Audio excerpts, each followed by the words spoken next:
Ahoy, ahoy! Okay, so believe it or not, I actually unironically spent about 4 hours recording an hour of audio. Yes, you heard that right. No, I won't explain myself. But anyways, I realized that that's retarded.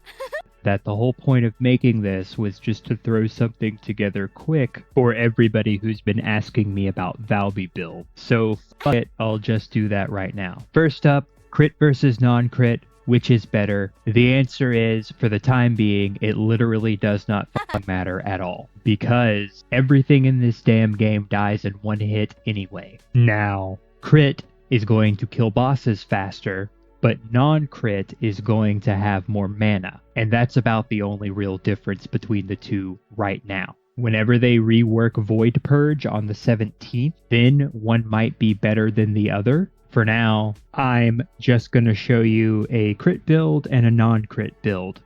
Oh yeah, and also I just want to say, unless there is something in this April 17th update that we haven't been told about, then these builds should be good up until May 22nd, whenever they add Arche tuning sockets. When that happens, these builds might become outdated. The Arche tuning for them certainly will, but depending on what Arche tuning sockets look like, which it's hard to speculate, these builds might become obsolete, because these builds' descendant modules might need to be swapped out to take advantage of the benefits that Arche tuning sockets will offer.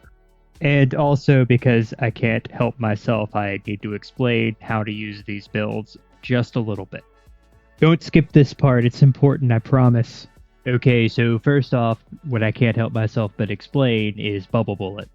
Nobody understands Bubble Bullet, and it's fucking painful. Bubble Bullet creates a puddle every time the bubble bounces, and if you stack range, then each one of those puddles can overlap, which means that you'll get multiple ticks of damage in the same spot. The reason why this is important is because you could take advantage of the physics that Bubble Bullet employs by jumping up in the air or grappling and then aiming at the ground and shooting Bubble Bullet into the ground. And that causes Bubble Bullet to sort of dribble around in the same place, which creates a fuckload of overlapping puddles in the same spot, which likewise creates a fuckload of ticks of damage per second in the same spot.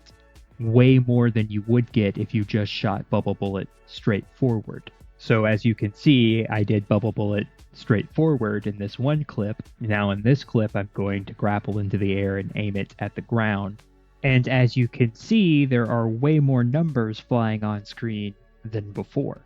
Now if we just look at the damage counter between the dribbled Bubble Bullet and the one that was just shot straight forward, the dribbled Bubble Bullet has dealt almost twice as much damage from a single usage of the skill.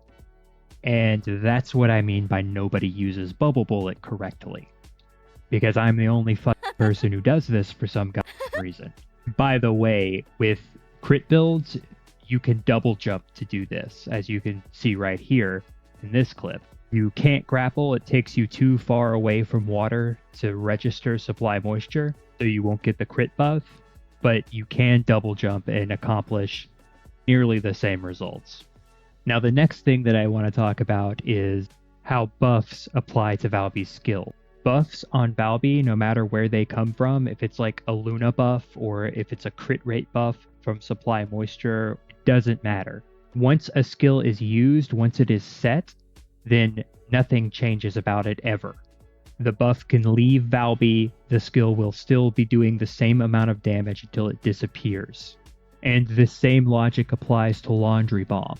Only the first shot of Laundry Bomb carries any kind of buff that Valby might have. And then when you expand that first shot with additional Laundry Bombs, nothing changes still. It just gets the range and damage multiplier increased. So Valby can be fully buffed up, standing on water with supply moisture, use Laundry Bomb, then lose all of her buffs and jump off of water, then max out that one Laundry Bomb to a stack of 11, because a maxed out Laundry Bomb takes 11 shots, and that Maxed out Laundry Bomb will still carry all of the same buffs that were applied to Valby when the first one was used. So basically, buffs on Valby are very forgiving. The third and final quick thing I want to cover is her passive skills. Whether it's water intake or supply moisture, it doesn't matter. As long as that icon is lit up, she's benefiting from her passive skill. So if Valby on screen does not appear to be physically standing on top of water, yet that indicator is still lit up, then Valby is benefiting from her passive. There is so much more that I want to cover, but I just can't because it'll turn into an hour-long video again. So instead, I'll just move on. On the crit build that I'll be showing, Plop Plop is the best way to quickly clear areas. On the non-crit build, spamming Bubble Bullet and Hydro Pressure Bomb at the same time, kind of weaving them together, is probably the fastest way to clear an area of mobs. Okay, so now I'm going to actually talk about builds. Guns. Valby will always use Peacemaker and Python no matter what. Blue Beetle used to be good, but since Arche tuning, there's no point to using Blue Beetle. And even though Blue Beetle is obsolete now, I finally see other Valbys using it, and I see YouTubers recommending it.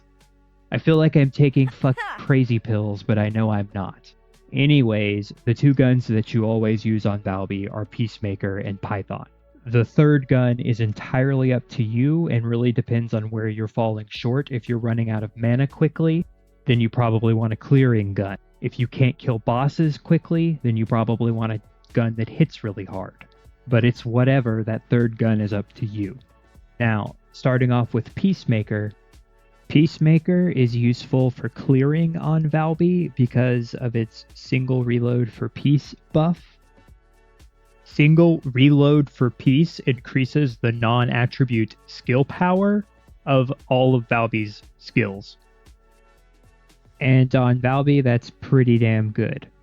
And the reason for why Blue Beetle is obsolete is because you can get a 90 or higher % crit rate on Valby without Blue Beetle, so you're just leaving DPS on the table by not taking Peacemaker.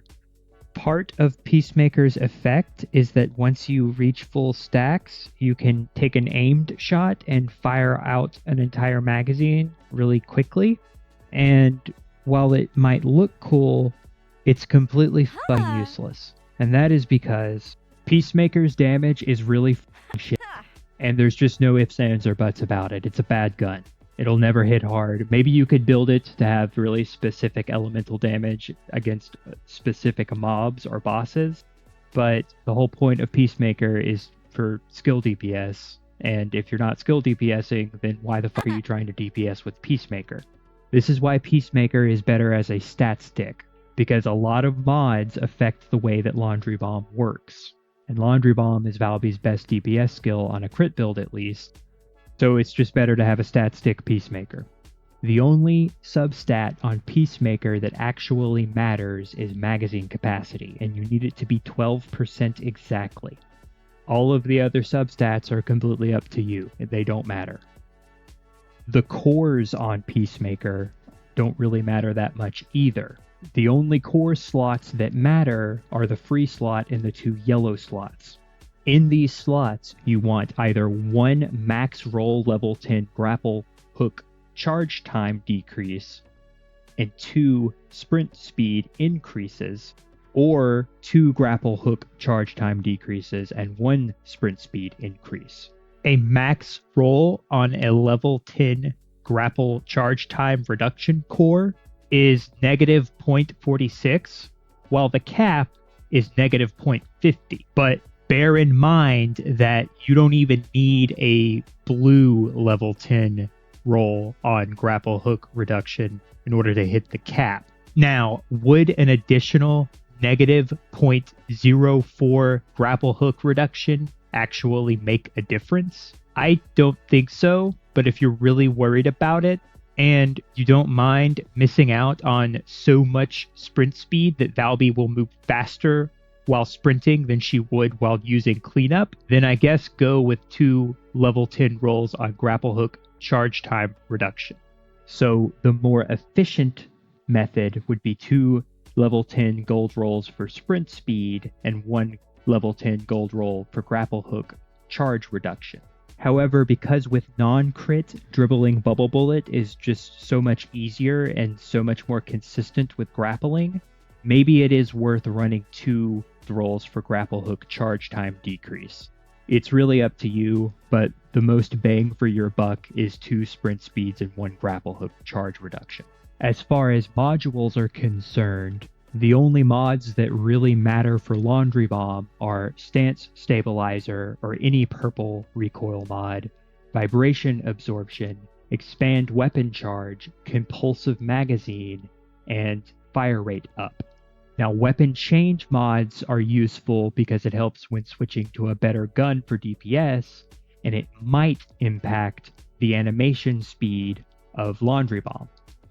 But as you can see in this comparison, it's almost no difference at all, and it might just be that the animations are really inconsistent because of some quirk with the game engine, and that stat, weapon change speed, isn't really doing anything at all. Either way, though, the tactical change mod, because pulling out Laundry Bomb acts as switching weapons, gives you 128% increase to defense whenever you use Laundry Bomb.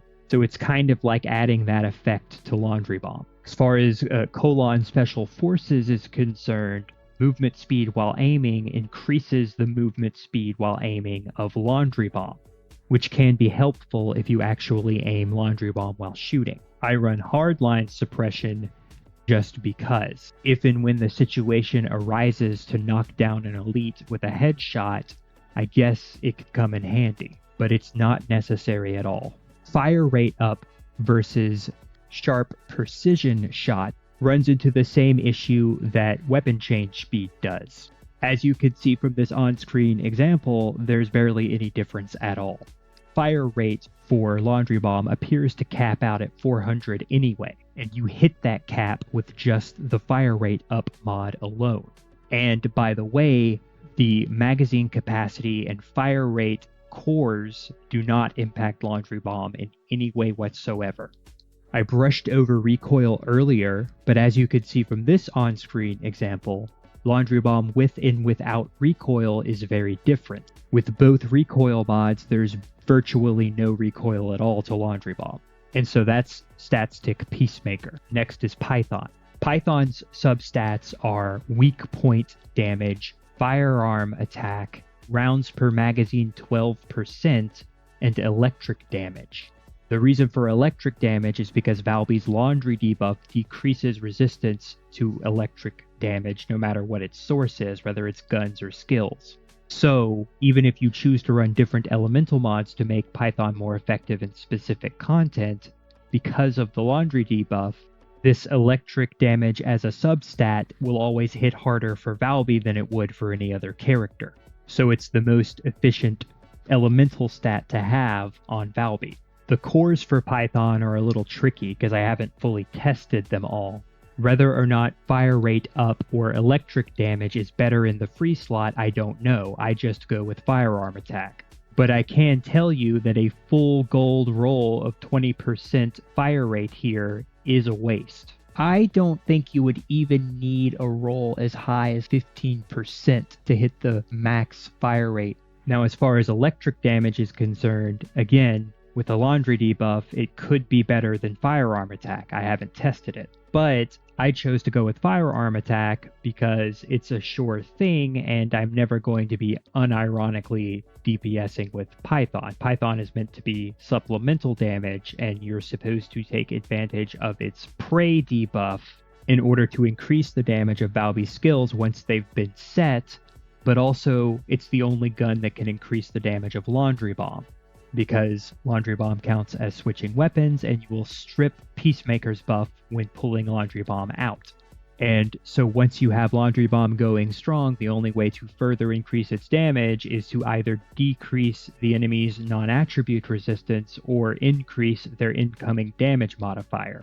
The second core, the orange core, is firearm attack. The third core, the green core, is fire rate. And the fourth core, one of the two yellow cores, is recoil. The reason for recoil is because hitting weak points with Python is how you trigger its debuff. Hitting weak points is very important. You want to make that as easy as possible, and you also already have a lot of movement options on Peacemaker.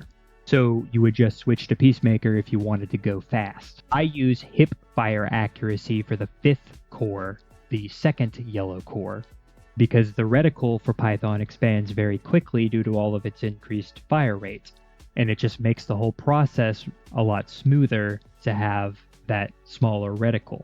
But really, you could use aimed shot accuracy or anything else. Just don't run another recoil stat here because it's a waste. These are the mods for Python. This is about the best DPS you can get out of a Python that is built around Valby. You won't be running any priority or gun barrel mods because those fuck up applying the prey buff. You don't want the decreased fire rate because that means that prey gets applied slower.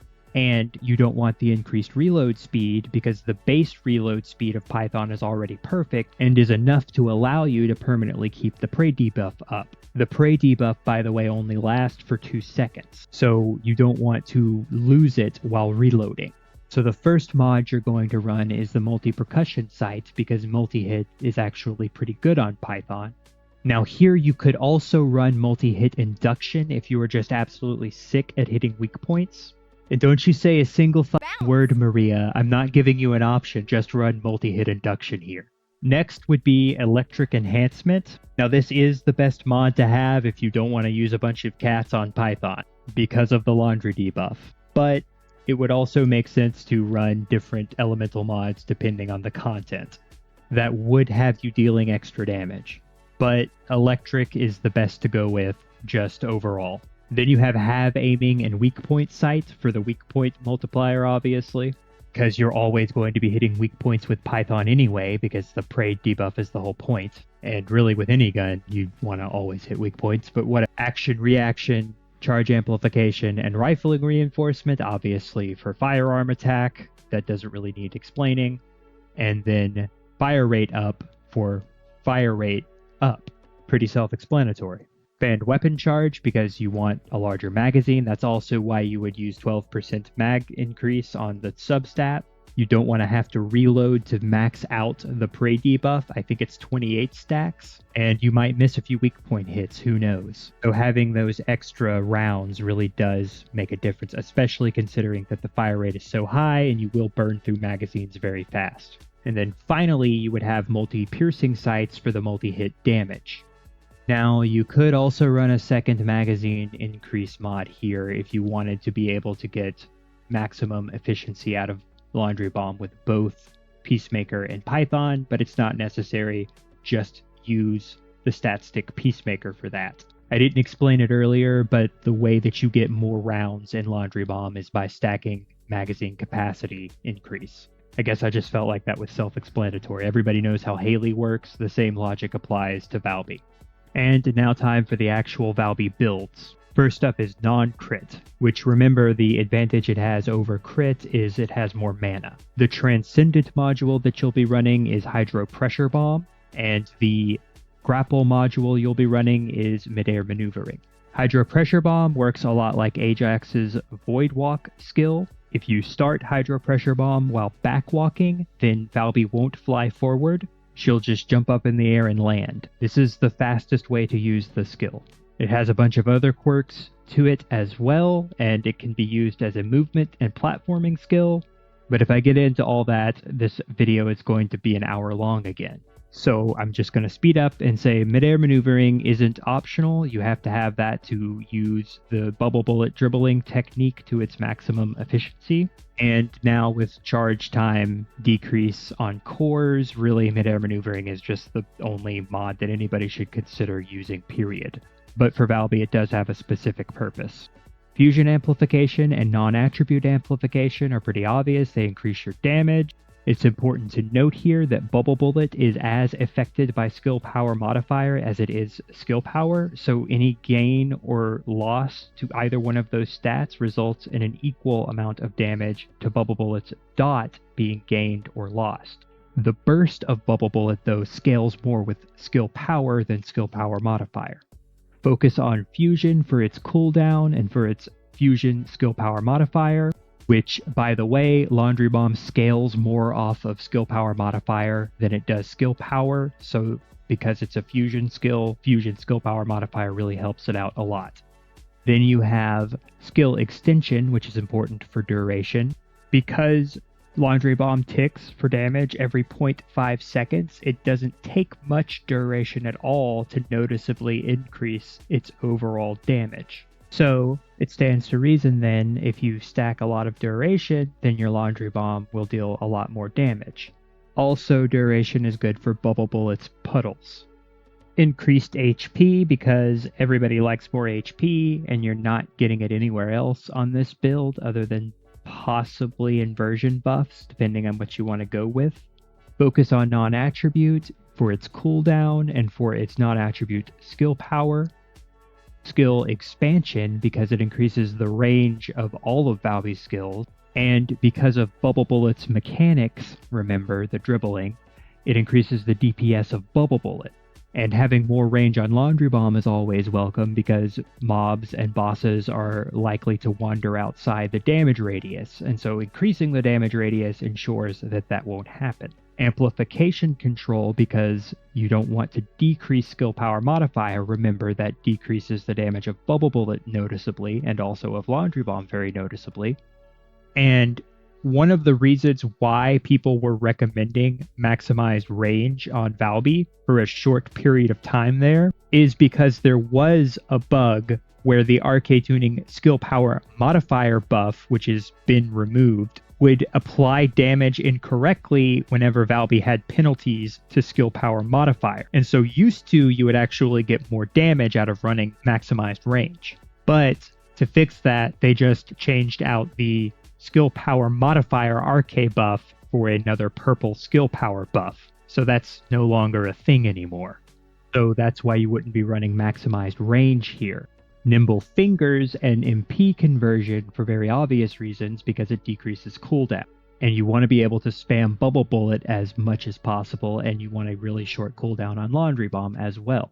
Arche tuning on this non-crit build is pretty straightforward. You want to go straight for the skill power increase as well as the cooldown reduction. And you want to take a little diversion over there to grab that duration, and then take another little diversion to grab the MP recovery modifier. And this is the most optimal path to take for skill DPS non-crit Valby.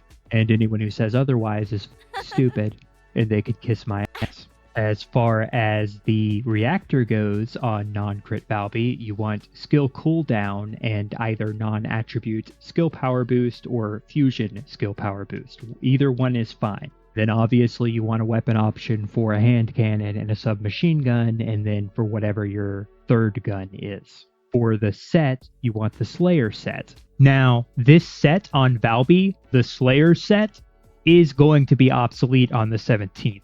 You could continue using the Slayer set if you've already farmed it until you get this upcoming external component set, which might be out by the time that you watch this, who knows.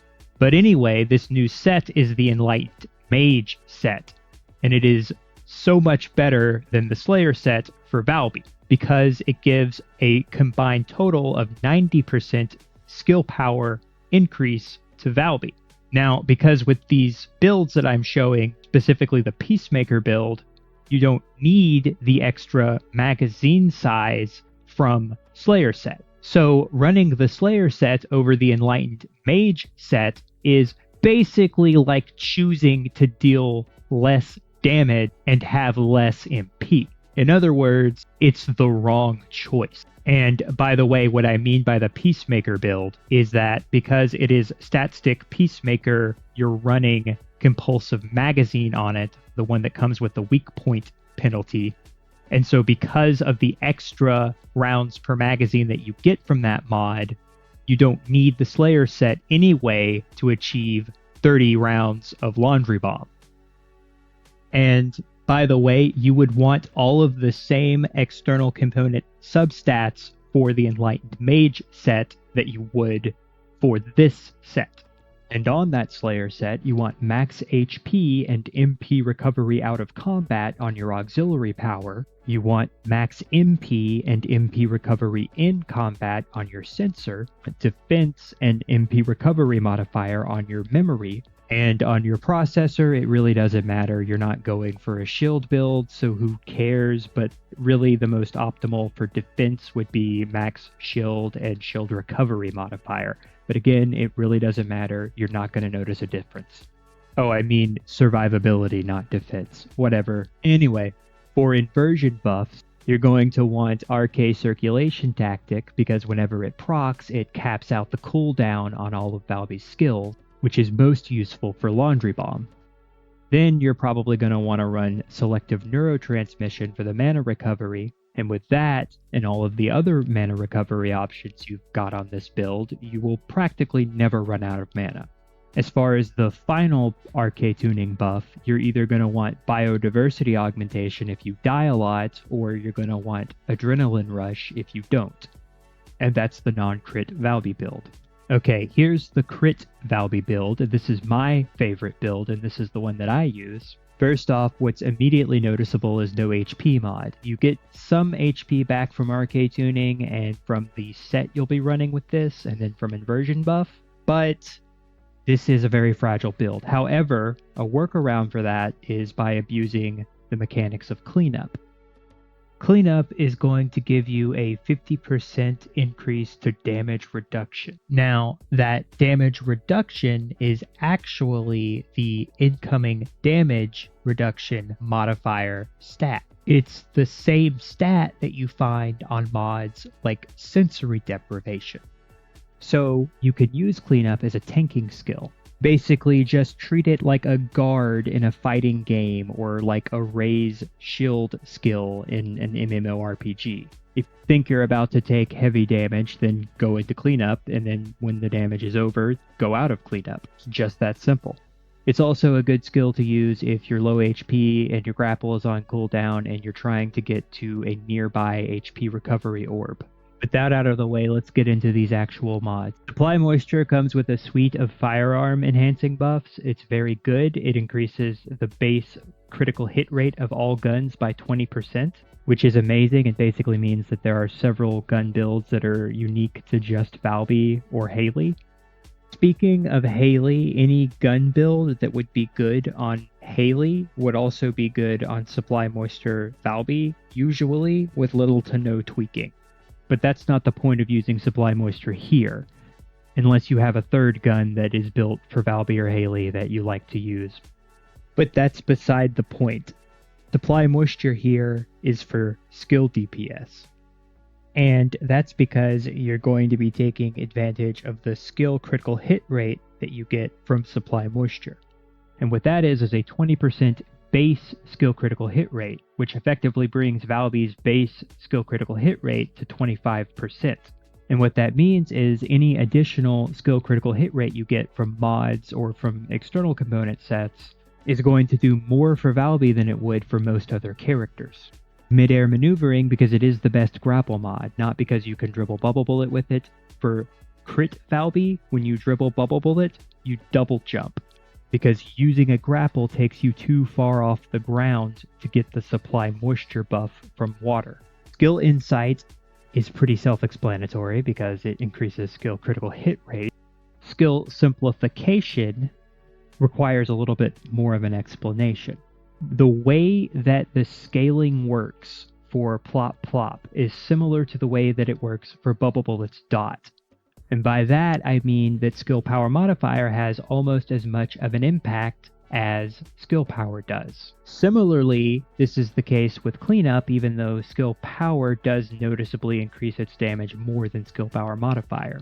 Now, the reason why you run Skill Simplification is because it is generic Skill Power increase. It's not like other mods in the attack category where it is specific to a certain archetype.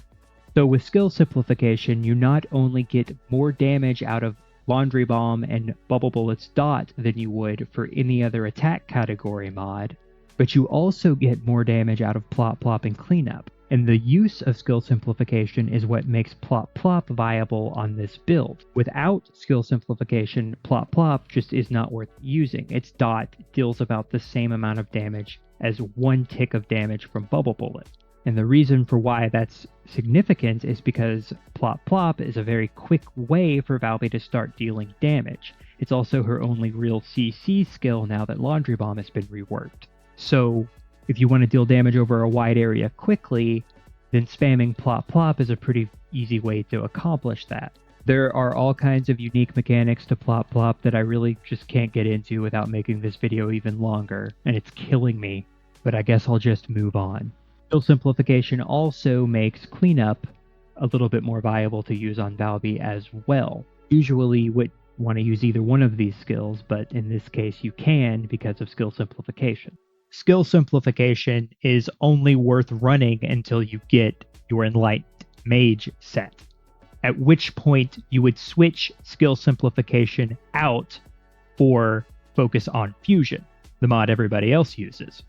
And the reason you would do that is because the 90% skill power boost from Enlightened Mage, coupled with the skill power modifier and cooldown that you get from focus on fusion, will be completely better overall than this setup.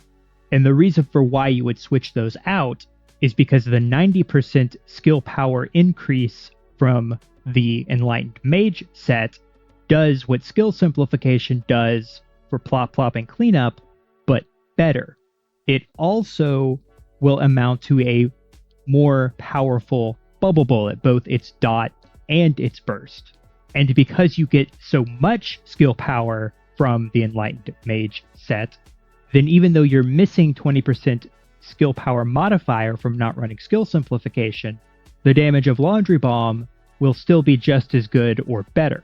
By the way, focus on fusion is the exact same socket type as skill simplification, so you won't even need to apply another catalyst to Valby. Then you have skill concentration, which increases skill critical hit damage. Obviously, it's a crit build, you want that.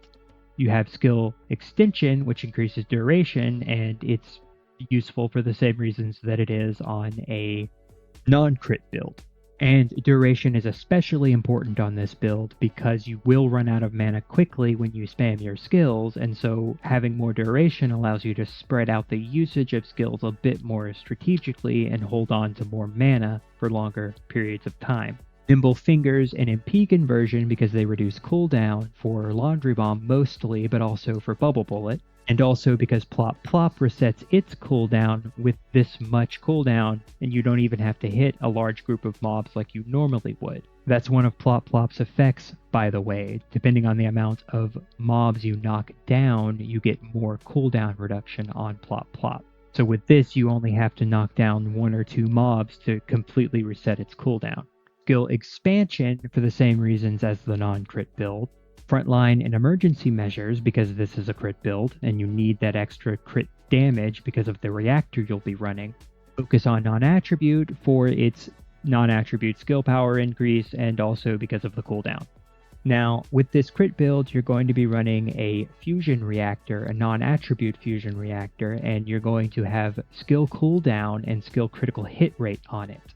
And that's non-negotiable. You have to have both of those stats. Cannot substitute crit rate with crit damage because the key feature of this build is having a high crit rate on Laundry Bomb, and you just can't get that without having crit rate on your reactor. Then you have the set. The external component set that this build uses is the Frozen Heart set. Now, because of the way that Valby's skills scale with skill power modifier, you're actually recovering a lot of the damage that you lose from not running a Slayer set by using skill simplification. And with the additional non-attribute skill power that you get from the Frozen Heart set, you end up not missing out on that much damage with Frozen Heart instead of the Slayer set. Another reason for not running Slayer is the skill cost increase, which you just cannot cope with as long as you're running skill simplification. Therefore, using the Frozen Heart set with skill simplification kind of evens out with what most people run, which would be Slayer set and focus on fusion. But that's not the only reason for Frozen Heart. The other reason is obviously the skill cooldown. This helps with Laundry Bomb tremendously, and it also plays into spamming Bubble Bullet. And because you're not running focus on fusion, you're kind of recovering some of that lost cooldown with this set. Before I get into explaining the external components, please know that the Frozen Heart set is absolutely not worth using over the Enlightened Mage set. Frozen Heart might still be good for Valby in some kind of hybrid firearm DPS, skill DPS purge build, and that's due to the reduction to firearm attack that you get with the Enlightened Mage set. But for now, that's just speculation. Who knows how Void Purge is going to look after the rework? It is safe to speculate on Enlightened Mage, because all of its effects are right there in the description that we've seen on the dev stream. But as far as how certain things are going to perform in Purge, it's really something that everybody is going to have to test when that content drops. And by the way, you would want all of the same external component substats for the Enlightened Mage set that you would for this set. So, on Frozen Heart, you're going to have the exact same stats that you would have with a Slayer set. Max HP, MP recovery out of combat on the auxiliary power. Even though I don't have it here, you would want MP recovery in combat, and you would also want max MP. And again, even though I don't have it here, you would want MP recovery modifier and defense. Then, as was the case with the other build, it doesn't matter what stats you have on the processor, but for maximum survivability, you'd want max shield and shield recovery modifier. For Arche tuning, what you want is this mess that you see on screen right here. You could take away that extra MP and HP and go for the skill power increase, the gold skill power increase. You could do that, but you would have literally no fucking HP, and you would run out of mana very quickly. To do that, you would also have to take off the purple duration buff to reach 5 Arche tuning points for the gold skill power increase. So really, this is kind of a compromise for survivability. Now, with the use of the Enlightened Mage set, Arche tuning changes slightly. Once you get your Enlightened Mage set, you're going to want to go with this setup. And since I'm recording this before the Enlightened Mage set is actually released, I'm only speculating about what its default options are going to be, and what amount those stats are going to be. However, you would use this setup if it has at least one option for HP on it. Even if the HP option that it offers is only 400 on one of its components, you would only lose 200 HP if you ran this setup. If for some reason there are no HP options on the Enlightened Mage set, then you will run this setup. And if you can't cope with that little HP, then you would want to run this setup.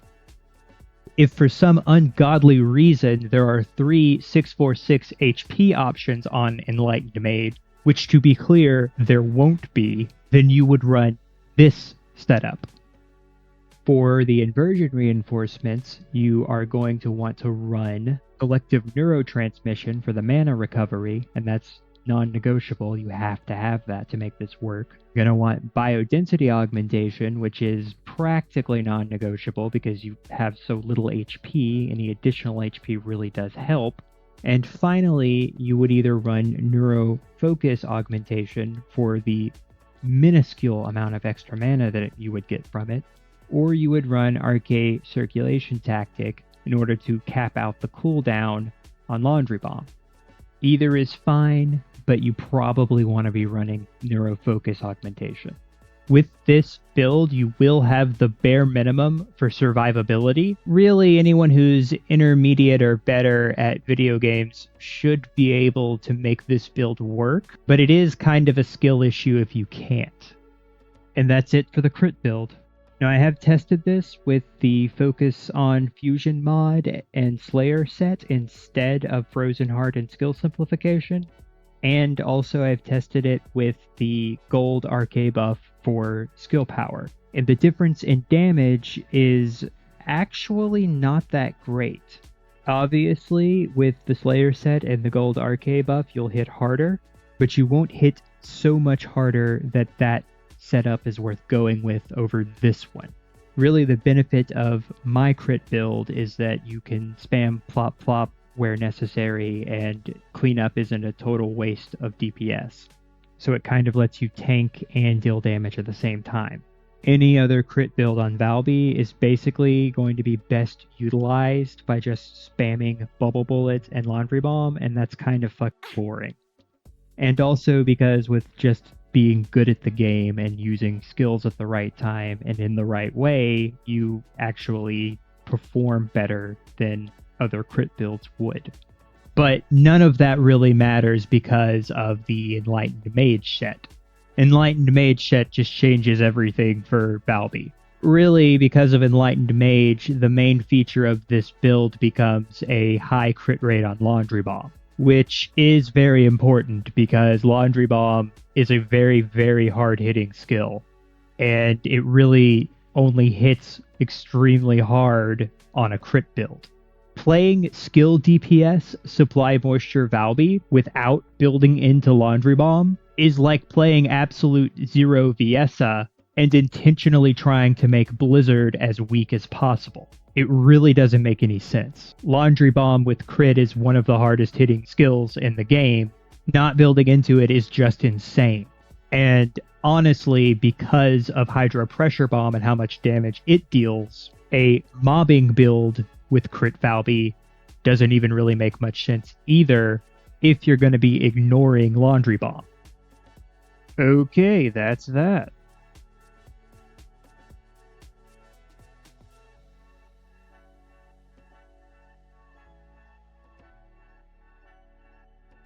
This video is over now.